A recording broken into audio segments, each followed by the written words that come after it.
You are watching Grace Television.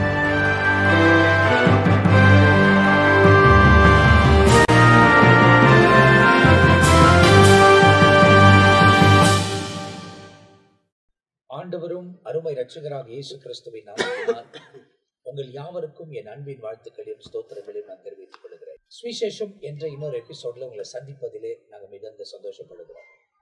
தொடர்ந்து இந்த சுவிசேஷத்தை அறிவிப்பதற்கு தேவன் உதவி செய்கிறபடியால் நான் கர்த்தரை ஸ்தோத்தரிக்கிறேன். ஒவ்வொரு நிகழ்ச்சியிலும் தேவனால் அபிஷேகம் பண்ணப்பட்ட தேவனுடைய ஊழியக்காரர்கள் வந்து இந்த சுவிசேஷத்தை குறித்து ஏராளமான காரியங்களை நம்மோடு கூட பகிர்ந்து கொண்டிருக்கிறார்கள்.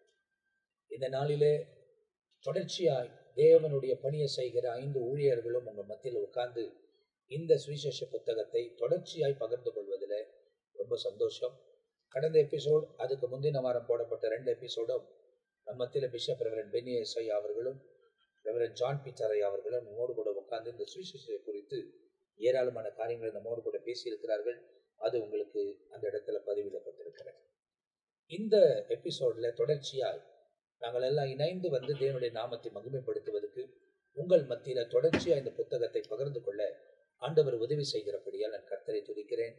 இந்த நாளிலும் சுவிசேஷத்தை குறித்து தொடர்ச்சியாய் போன முறை 5 ஊழியர்களும் உட்கார்ந்து பேசின போது மத்திய எழுதின சுவிசேஷம் 1ஆம் வசனத்திலிருந்து 17ஆம் வசனம் வரை அநேக காரியங்கள் உங்களுக்கு சொல்லப்பட்டிருக்கிறது. இன்றைக்கு 18ஆம் வசனத்திலிருந்து ஒவ்வொரு காரியமும் நம்மோடு கூட தெளிவாய் நாம் அறிந்து கொள்வதற்கு நாம் பேச போகிறோம். ஆண்டவர் தம்முடைய கிருபைகளை தொடர்ச்சியாய் விளங்க பண்ணி நம்மை வழிநடத்த போகிறார். இந்த நாளிலே நேரடியாய் நாம் நிகழ்ச்சி கடந்து போக போகிறோம். தேவனால் அபிஷேகம் பண்ணப்பட்ட தேவனுடைய திருசபை நடத்துகிற ஊழிய பாதையில தேவனால் வல்லமையா பயன்படுத்தப்படுகிற தேவ ஊழியக்காரர்கள் நம்மத்தில இருக்கிறாங்க. அவங்க நம்மத்தில அநேக வார்த்தைகளை பகிர்ந்து கொண்டு ஆவியானவர்களுடைய உதவினாலே அநேக காரியங்களை உங்களோடு கூட பகிர்ந்து கொள்ள போகிறார்கள். இந்த நாளிலே நம்ம மத்தியில ரெவரண்ட் மெல்கிசேதேக் அவங்க இருக்கிறாங்க. அவங்க நம்ம மத்தியில தொடர்ச்சியா 18ஆம் வசனம் முதல் கொண்டு நாம் சில காரியங்களை தியானிக்க போகிறோம். ஆண்டவரும் அருமை இரட்சகராகிய இயேசு கிறிஸ்துவின் இனிதான நாமத்தினாலே மறுபடியுமாக இந்த சுவிசேஷம் என்ற நிகழ்ச்சிக்கு உங்களை நாங்கள் வரவேற்கிறோம். 17ஆம் வசனத்தினுடைய காரியங்கள் இந்த மத்தேயுவின் புஸ்தகத்தில் ஒரு அத்தியாயத்தை ஏற்படுத்தி அதனோடு நிற்கிறது. எப்படி என்று சொன்னால், இயேசு கிறிஸ்துனுடைய பிறப்பு 42 ஜெனரேஷன், அதாவது நம்ம ஆபிரகாம் முதல் கொண்டு யோசேப்பு வரைக்கும் 42 தலைமுறைகளை தாண்டி இயேசு கிறிஸ்து மனிதனாய் இந்த உலகத்தில் வந்தார் என்பதை வேதத்தில ஆதாரத்துடன் கடந்த நிகழ்ச்சியிலே நாம் பார்க்கும்படியாய் தேவன் கிருபை கொடுத்தார்.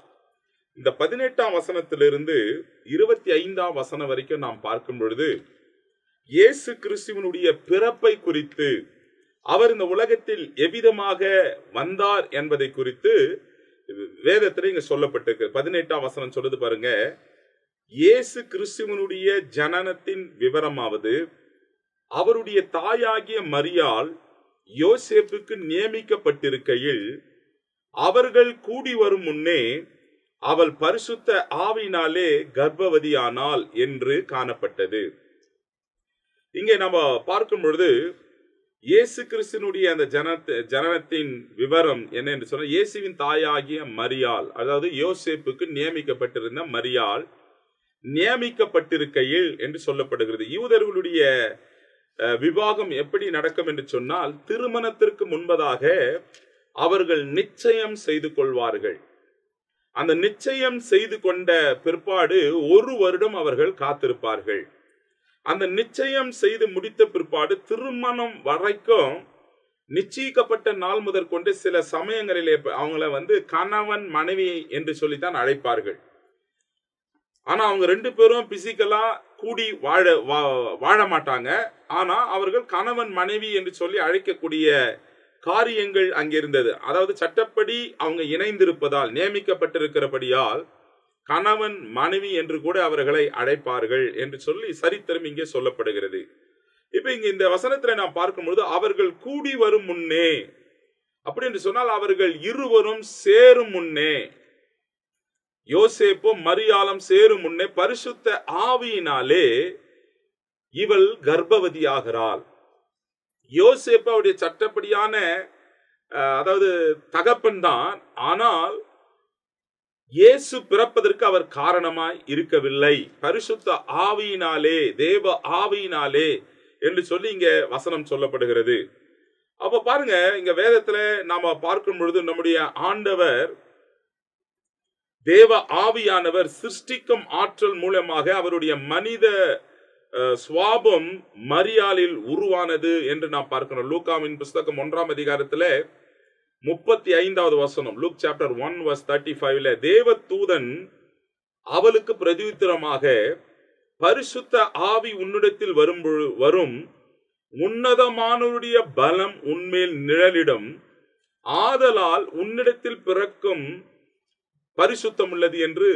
பரிசுத்தமுள்ளது தேவனுடைய குமாரன் எனப்படும் என்று லூக்காவின் புஸ்தகத்தில் லூக்கா இங்க எழுதுகிறதை நாம் பார்க்கிறோம். அப்போ இங்க என்ன சொல்லுகிறது என்று சொன்னால், உருவாக்கும் தன்மை பரிசுத்த ஆவியானவராலே இவள் தேவனாகிய கர்த்தர் மனிதனாய் மரியாளிலே, அதாவது கணவன் மனைவி சேரும் முன்னே பிசிக்கல் யுனைடெட் வருவதற்கு முன்பதாகவே இவள் பரிசுத்தமாய் தேவனாலே கர்ப்பவதியானாள் என்று இங்கே நாம் பார்க்கிறோம். அப்ப பாருங்க, இயேசு கிறிஸ்து தேவன் சரீர பிரகாரமாகவோ அல்லது ஏதாவது அவதாரமாகவோ மனிதத்தில் வந்தார் என்று இது பொருள்படாது. இது அவசியமும் இல்லை.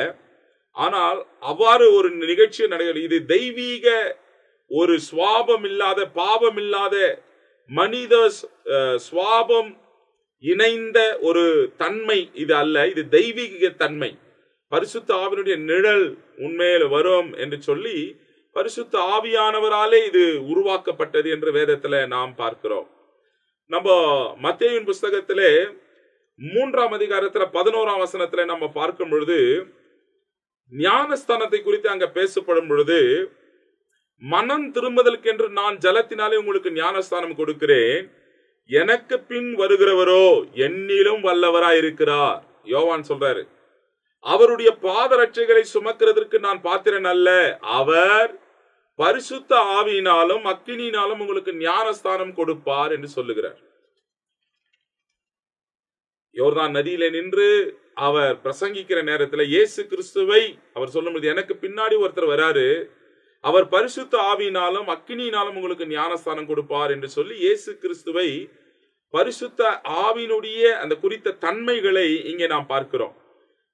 சிருஷ்டிப்பில நம்ம பார்க்கும் பொழுது எப்படி உலகம் சிருஷ்டிக்கப்பட்டது, எப்படி காரியங்கள் நடைபெற்றதுன்னு பார்க்கும்போது ஜெனிசஸ் 1-2, பூமியானது ஒழுங்கின்மையும் வெறுமையா இருந்தது, ஆழத்தின் மேல் இருள் இருந்தது, தேவ ஆவியானவர் ஜலத்தின் மேல் அசைவாடி கொண்டிருந்தார். எல்லாம் வெறுமையும் இருளாக இருந்தது. தேவ ஆவியானவர், பரிசுத்த ஆவியானவர் ஜலத்தின் மேலே அசைவாடி கொண்டிருந்தார் என்று பார்க்கிறோம். லூக்கா இதை சொல்லும் பொழுது, இயேசு கிறிஸ்துவை குறித்து சொல்லும் பொழுது அவர் எப்படி இருப்பாரு அப்படின்னா, லூக்கா 1ஆம் அதிகாரம் 15வது வசனத்துல, அவன் கர்த்தருக்கு முன்பாக பெரியவனாயிருப்பான், திராட்சரசமும் மதுவும் குடியான், தன் தாயின் வயிற்றில் இருக்கும் பொழுதே பரிசுத்த ஆவினால் நிரப்பப்பட்டிருப்பான். யோவான் ஸ்நானகனை குறித்து சொல்லப்படும் பொழுது இயேசுவின் தாய் அவரை வாழ்த்தும் பொழுது வயிற்றில் உள்ள பிள்ளை துள்ளிற்று என்று சொல்லி பார்க்கிறோம். இன்றைக்கு கூட அநேகர் என்ன சொல்றாங்கன்னு சொன்னா, தாய்மார்கள் என்ன பேசுறாங்க, என்ன சிரிக்கிறாங்க என்பதை பிள்ளைகளுக்கு, வயிற்றில் இருக்கிற பிள்ளைகளுக்கு தெரியும். அது நம்ம பைபிள்லே நடந்திருக்கிறது. இயேசுவின் தாயாரும் மரியாலும் எலிசபெத்தை சந்திக்கும் பொழுது இயேசுவின் தாயாருடைய வாழ்த்துதலை கேட்ட உடனே எலிசபெத் வயிற்றில் இருந்த பிள்ளை துள்ளிற்று. அப்ப பாருங்க, தன் தாயின் வயிற்றில் இருக்கும் பொழுதே பரிசுத்தாவினால் அவன் நிரப்பப்பட்டிருப்பான் என்று இங்க வசனம் சொல்லுகிறது. அதே 35வது வசனத்துல நம்ம பார்க்கும் பொழுது, தேவதூதன் அவளுக்கு பிரதித்திரமாக, பரிசுத்த ஆவி உன்மேல் வரும், உன்னதமானுடைய பலன் உன்மேல் வரும், நிழலிடம், ஆதலால் உன்னிடத்தில் பிறக்கும் குழந்தை பரிசுத்தம் உள்ளது, தேவனுடைய குமாரன் எனப்படும் என்று சொல்லி இங்க வசனம் சொல்லுகிறது. அப்ப இயேசு கிறிஸ்து பரிசுத்த ஆவினால உருவாக்கப்பட்டார், பரிசுத்த ஆவினால அவர் சிருஷ்டிக்கப்பட்டார். அதாவது அதே மத்தேயு 4ஆம் அதிகாரம், லூக்கா 4ஆம் அதிகாரத்துல நம்ம பார்க்கும் பொழுது 1ஆம் வசனத்துல, இயேசு பரிசுத்த ஆவினாலே நிறைந்தவராய் யோர்தானை விட்டு திரும்பி ஆவியானவராலே வனாந்தரத்துக்கு கொண்டு போகப்பட்டார். அப்போ வசனத்துல நம்ம பார்க்கும் பொழுது பரிசுத்த ஆவினாலே உருவாக்கப்பட்டவர் பரிசுத்த தன்மைகளை உடையவராக அநேக காரியங்களை அவர் செய்தார். லூக்கா 11ஆம் அதிகாரம் 13வது வசனத்துல பார்க்கும் பொழுது நல்ல ஈவுகளை குறித்து அவர் சொல்லும் பொழுது, பொல்லாதவர்களாகி நீங்கள் உங்கள் பிள்ளைகளுக்கு நல்ல ஈவுகளை கொடுக்க அறிந்திருக்கும் பொழுது பிதாவானவர் தம்மிடத்தில் வேண்டிக் கொள்ளுகிறவர்களுக்கு பரிசுத்த ஆவியை கொடுப்பது அதிக நிச்சயம் அல்லவா என்று சொல்லுகிறார். அப்ப ஆவியானவருடைய தன்மை என்ன என்றால் உருவாக்குகிறது. இந்த பரிசுத்த ஆவியினுடைய தன்மை உருவாக்குறது, நமக்கு கொடுப்பது என்று சொல்லி வேதாகமத்தில் அநேக சான்றுகள், அநேக வார்த்தைகள் இதிலே சொல்லப்படுகிறது. இதுல ஆவியின் கனிகளை குறித்து கூட நம்ம பார்ப்போம் என்று சொன்னால் அதிலேயும் சொல்லப்படுகிறது. அதாவது 1 கொரிந்தியர்ல 12ஆம் அதிகாரம் 13வது வசனத்துல, நாம் யூதராயினும் கிரேக்கராயினும் அடிமைகளாயினும் சுயாதீனராயினும் எல்லோரும் ஒரே ஆவினாலே ஒரே சரீரத்துக்குள்ளாக ஞானஸ்தானம் பண்ணப்பட்டு எல்லோரும் ஒரே ஆவிக்குள்ளாகவே தாகம் தீர்க்கப்பட்டோம் என்று சொல்லுகிறார். அப்போ எல்லாரும் எதில் பரிசுத்த ஆவினாலே. அப்ப இங்க வசனத்துல நம்ம பார்க்கும் பொழுது யோசேப்புக்கு நியமிக்கப்பட்டிருக்கிற அந்த பெண், அவர்கள் கூடி வரும் முன்னே அவள் பரிசுத்த ஆவினாலே கர்ப்பவதியானாள் என்று நாம் இங்கே பார்க்கிறோம். இந்த வசனத்துல அப்படி எழுதப்பட்டிருக்கு. அப்ப 18ஆம் வசனத்துல அதை தொடர்ந்து இந்த வசனத்துக்கான விளக்கங்களை நாம் இப்போது கேட்டிருக்கிறோம். அப்ப தொடர்ச்சியா நீங்க பாப்பீங்கன்னா 19ஆம் வசனத்துல இந்த யோசேப்பை குறித்து சொல்லப்பட்டிருக்கு. அப்ப யோசேப்பு குறித்து சொல்லப்படும் போது எல்லாருக்கும் முன்பதாக ஒரு சாட்சி உள்ள ஒரு வாழ்க்கை அவர் வாழ்ந்ததையும், அவர் ரொம்ப அந்த நாட்களில் வாழ்ந்த புருஷர்களில் அவர் நீதி உள்ளவர்களாய் வாழ்ந்ததாகவும் வேதத்தில் எழுதப்பட்டிருக்கு. அப்போ இது நீங்க பார்க்கும் போது யோசேப்புடைய தன்மை, அப்ப பரலோகம் எப்படிப்பட்டவர்களை தேர்ந்தெடுக்கிறது என்பதை நாம் ரொம்ப துல்லியமாய் தெரிந்து கொள்ள முடிகிறது. இந்த வசனத்தை நீங்க பார்க்கும் போது பரலோகம் ஒரு மனுஷனை தேர்ந்தெடுக்கும் போது எப்படிப்பட்டவர்களை தேர்ந்தெடுக்கிறது. அப்போ ஆண்டவரால் நம்ம தேர்ந்தெடுக்கப்பட்டு இந்த உலகத்தில் அவருக்காக பயன்படுத்த வேண்டுமானால் இந்த மரியாள் போலவும் யோசேப்பு போலவும் தன்மை உள்ளவர்களாய் நாம் இருப்போம் போது நிச்சயமாய் கிருபை பெற்று தேவனால் இந்த உலகத்துல அவர் நாமத்துக்காக நாம் பயன்படுத்தப்படுவோம் என்பது நாம் இந்த வசனத்தின் ஆதாரத்தில் நாம் தெரிந்து கொள்ள முடிகிறது. இந்த 19ஆம் வசனத்தை குறித்து நம்ம ரெவரண்ட் ஜான் பீட்டரை அவர்கள் பேசுற நலமா இருக்கும் அப்படின்னு யோசிக்கிறேன். 19ஆம் வசனம், அவள் புருஷனாகிய யோசேப்பு நீதிமானாய் இருந்து அவளை அவமானப்படுத்த மனதில்லாமல் ரகசியமாய் அவளை தள்ளிவிட யோசனையாய் இருந்தார். அதான் பஸ்ட். இப்ப இந்த வசனத்தை நீங்க வாசிக்கும் போது ஒரு விஷயம் என்னன்னா, இப்ப இருக்கிற உலகத்திலும் சரி, அப்போது நமக்கு முன்பதா இருந்ததுன்னு சரி, உலகத்துல ஒருத்தரை அவங்க செய்யற தப்ப சுட்டி காண்பித்து அவங்களை அவமானப்படுத்தி தான் ஒருத்தரை பார்த்திருக்கிறோம் தவிர, ரொம்ப ஜென்டலா ஒருத்தர் பிஹேவ் பண்ணி அவங்களுக்கு எந்த பாதிப்பும் ஏற்படாத அப்படி போனோன்ற மனப்பான்மை அவருக்கு இருந்துச்சு பாருங்க. அப்ப அதை நீதின்னு சொல்றது. இந்த வசனங்களை குறித்து என்ன சொல்றது? இந்த யோசேப்பு பற்றி படிக்கும்போது பொதுவாக இந்த வேதத்தில் 11 இடங்களில் யோசேப்புங்கிற பேர் வருது. வேதத்தில் 11, பழைய ஏற்பாட்டில் 5 முறையும் புதிய ஏற்பாட்டில் 6 முறையும் வருகிறது. அப்படி குறிப்பிடப்பட்டாலும் பழைய ஏற்பாட்டில் கூட ஒரு யோசேப்பை பற்றி பார்க்கிறோம். அவருடைய தன்மை இங்கே சொல்லப்பட்ட இந்த காரியத்துக்கு ஏற்றபடி பலவித சோதனைகள் பிரச்சனைகள் வரும்போது எந்த அளவுக்கு தெய்வீகத்தை நிலைநாட்ட தேவ தரிசனம் பெற்று தேவனுக்காக வாழ்ந்து தேவ சித்தத்தை வெளிப்படுத்தக்கூடிய காரியத்தில் செயல்பட்டார் என்று இதற்கு ஒப்பனையாக அங்கே பார்க்க முடியும் முதல் புத்தகத்தில், ஆதியாகமத்தில். ஆனால் இந்த முதல் புத்தகத்தில் இந்த ஒரு சந்ததி வரிசையில வரும்போது இந்த யோசேப்பை குறித்து அவருடைய தன்மையை குறித்து பார்க்கிறோம். சரி, அவள் புருஷனாகிய யோசேப்பு. இப்போ இந்த திருமணத்துக்கு உட்பட்ட விஷயம்லாம் பார்த்தாச்சு. யோசேப்பு நீதிமானாய் இருந்து, இப்போ நீதிமானின் தன்மைகள் என்ன அப்படின்னு சொன்னா, என்னதான் தீமைகள் வந்தாலும் அவருடைய கவனம் தீமையின் பக்கம் போகாது. பொதுவாக மனுஷன் என்று சொன்னால் அவங்க தீமைக்கு தீமை தான் செய்வாங்க. எந்த பின்னால் வருகிற பிரச்சனையை பார்க்க மாட்டாங்க. அவர்களும் மனிதன், நாமும் மனுஷன். அவன் பேசுறான், நாமும் பேசும். அது நன்மை வரட்டும், அது தீமையா வரட்டும், தன்னுடைய பிரிஸ்டி தகுதியை விட்டுவிடக் கூடாதுன்னு சொல்லி எப்படிப்பட்ட மனுஷனும் சவாலோடு செயல்படுவார். ஆனால் உண்மையாய் இப்ப இந்த யோசேப்பு நீதிமான் என்று சொல்லப்படும் போது இப்ப நாமெல்லாம் நீதிமான்கள் என்று அழைக்கப்படுகிறோம். நமக்கு கிடைத்த நீதிமானுக்குரிய தன்மையும் யோசேப்புக்குரிய நீதிமானுடைய காரியமும் வேற, வித்தியாசம். ஏன் நமக்கு நீதிமான்கிற பேர் எப்படி வந்ததுன்னு சொன்னா, இயேசு கிறிஸ்துவின் ரத்தத்தால் கழுவப்பட்டதினால் அதை விசுவாசிக்கிறோம். ஆனா இவர் இயேசுவின் ரத்தத்தால் மீட்கப்படல, தெய்வீக பிரமாணத்தால் நிரப்பப்பட்டவர். இவர் தெய்வீக பிரமாணத்தை அறிந்தவர், கர்த்தருடைய வார்த்தையை அறிந்தவர். சரி, இன்றைக்கு நமக்கு புதிய ஏற்பாட்டில் இவ்வளவு விளக்கங்கள் இருக்கிறது போல யோசேப்புக்கு புதிய ஏற்பாட்டின் விளக்கம் எல்லாம் தெரியாது.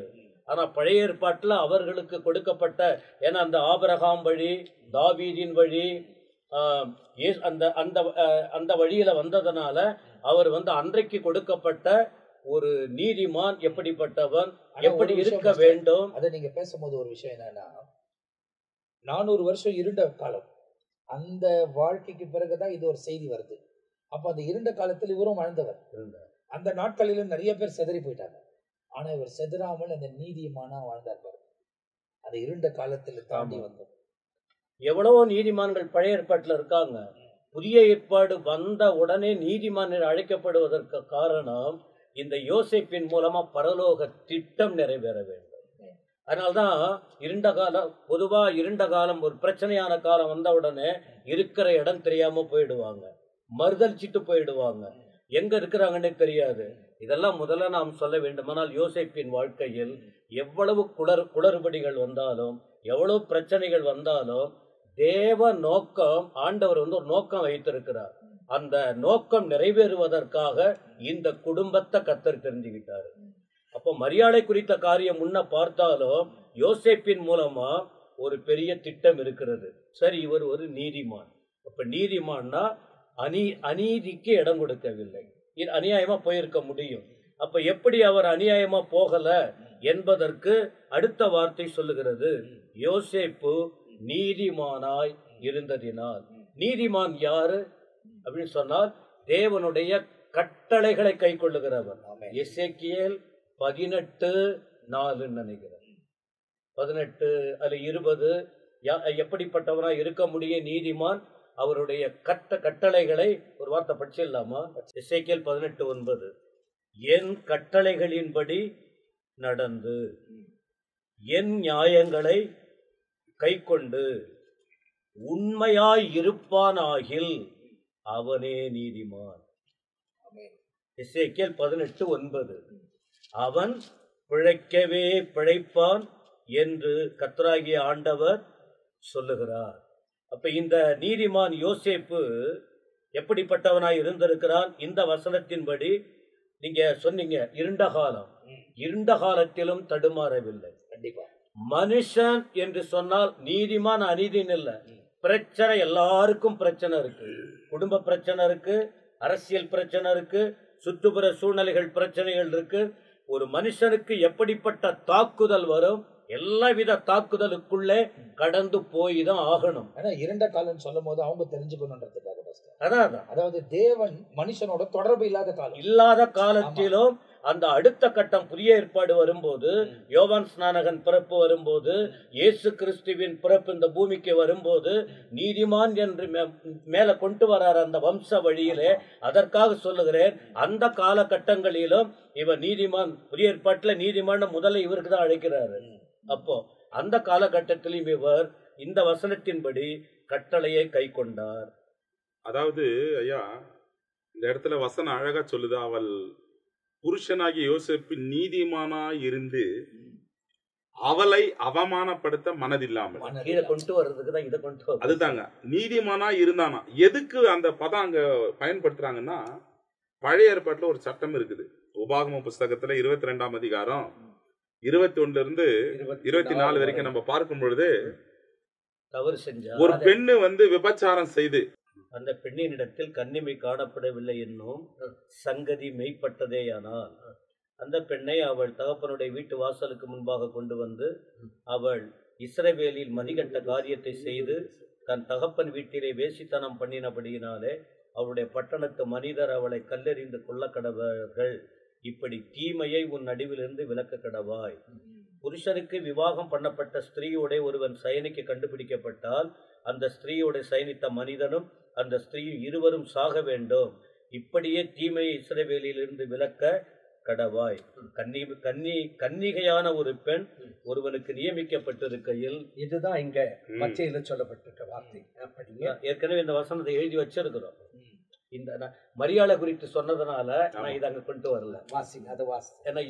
அதுதாங்க, அதாவது யோசேப்பை ஏன் நீதிமானா இருந்தான் அப்படின்னாக்கா, இந்த சட்டத்தின்படி அவளை அவமானப்படுத்த இந்த வசனத்தை வாசிட்டாதான் நமக்கு புரியும். அவளை ஊருக்குள்ளே கண்டு அவளோட சயனித்தால் அப்பொழுது அந்த பெண் ஊருக்குள்ளிருந்தும் கூக்குரல் இடாததினாலும் அந்த மனிதர் பிறனுடைய மனைவியை கற்பழித்தபடியினாலும் இருவரையும் அந்த பட்டணத்து வாசலுக்கு முன் கொண்டு போய் அவர்கள் மேல் கல்லெறிந்து கொல்ல கடவீர்கள். இப்படியே தீமையை உன் நடுவிலிருந்து விலக்க கடவாய். அதுதான் சரிங்க. அப்போ ஐயா குறுக்கிட்டு சொன்னாரு நீதிமான்கிற வார்த்தை. அப்ப இந்த எசேக்கியேல்ல சொன்ன பாருங்க, இவர் கர்த்தருடைய கட்டளையை கை கொண்டவங்க, பிரமாணத்தின்படி நடக்கிறவங்க, தப்பு நடந்தா கூட அதை பப்ளிசிட்டி பண்ண மாட்டாங்க.